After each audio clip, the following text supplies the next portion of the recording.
সেটা হচ্ছে যে শ্রমিক যে শব্দটি, এই শব্দটি আজ থেকে 200 বছর আগে পৃথিবীতে শিল্প বিপ্লব ঘটে।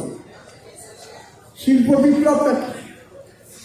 শিল্প বিপ্লব হচ্ছে এই যে আলো জ্বলছে বিদ্যুৎ, এই বিদ্যুৎ আবিষ্কার হয়েছে 200 বছর আগে।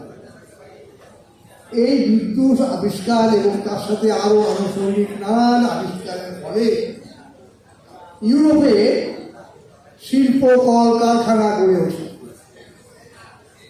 সেই কল কারখানার যারা শ্রমিক, বহু লক্ষ লক্ষ শ্রমিক, সেই শ্রমিককে এবং পুঁজির যে বিকাশ, এইসব লক্ষ্য করে জার্মানির একজন পণ্ডিত, তাদেরকে বলা হয় দার্শনিক, তিনি একটা বই লিখলেন। ইউরোপের শিল্প বিপ্লবের ফলে যে পুঁজির উদ্ভব হলো, সেই উদ্ভবের বৈশিষ্ট্য বলতে গিয়ে, লিখতে গিয়ে তিনি বলছেন যে এর মধ্য থেকে একটি শ্রেণী গড়ে উঠেছে।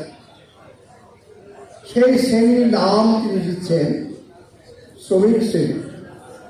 আপনারা যারা শ্রমিক, আপনাদের নিয়ে আজ থেকে 200 বছর আগে সেই পণ্ডিত দার্শনিক, তার নাম হচ্ছে কার্ল মার্কস, তিনি বলছেন যে এই যে আজকে এই সমাজের মধ্য দিয়ে যে একটা শ্রেণী গড়ে উঠেছে, শ্রমিক শ্রেণী, এই শ্রমিক শ্রেণী আগামী দিনের পৃথিবীতে বলতে সামনের দিকে এগিয়ে নিয়ে যাবে। এই হচ্ছে তার কথা। তিনি যখন এই বইটা লিখছেন, তখন রাশিয়াতে একজনের জন্ম হল। বাবা মা তাকে নাম দিলেন ভ্লাদিমির। তো ভ্লাদিমির বড় হচ্ছে, সে বিশ্ববিদ্যালয়ে পড়ছে, আর মার্কসের ওই লেখা পুঁজি বই তার হাতে আসলো। সেইটা পড়ে তিনি বলছেন, তাহলে তো এটাই আমার জীবনের লক্ষ্য। কি লক্ষ্য? আমার লক্ষ্য হচ্ছে এই শ্রমিক শ্রেণীকে নিয়ে আমি পৃথিবীতে বিপ্লব করব। তিনি উদ্যোগ নিলেন। সেই উদ্যোগে উনি 1917 সালে রুশ বিপ্লব সাধন করলেন। রাশিয়া ছিল একটা কৃষিপ্রধান দেশ। এই বিপ্লবের ফলে রাশিয়ার যে উন্নয়ন ঘটল, শিল্প বিপ্লব ঘটল, এই করতে শ্রমিক আপনারা হচ্ছেন আমাদের আগামী দিনের ইতিহাস স্রষ্টা। আপনি ইতিহাস সৃষ্টি করবেন, আপনার বিপ্লব করবেন।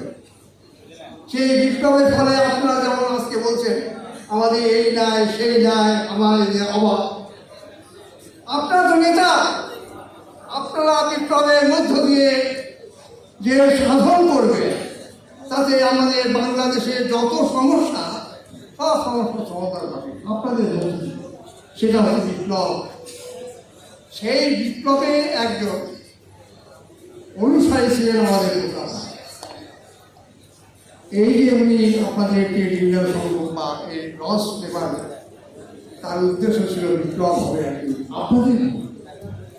সুতরাং প্রতাপ ভাইয়ের যে অসমাপ্ত কাজ রেখে গেছে, সে বিপ্লব করা।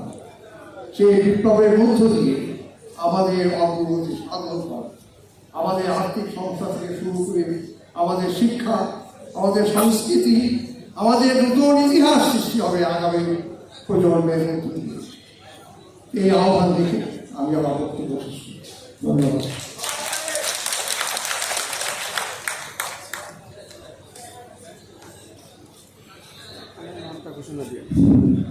ধন্যবাদ। এ বর্ষে বক্তব্য রাখবেন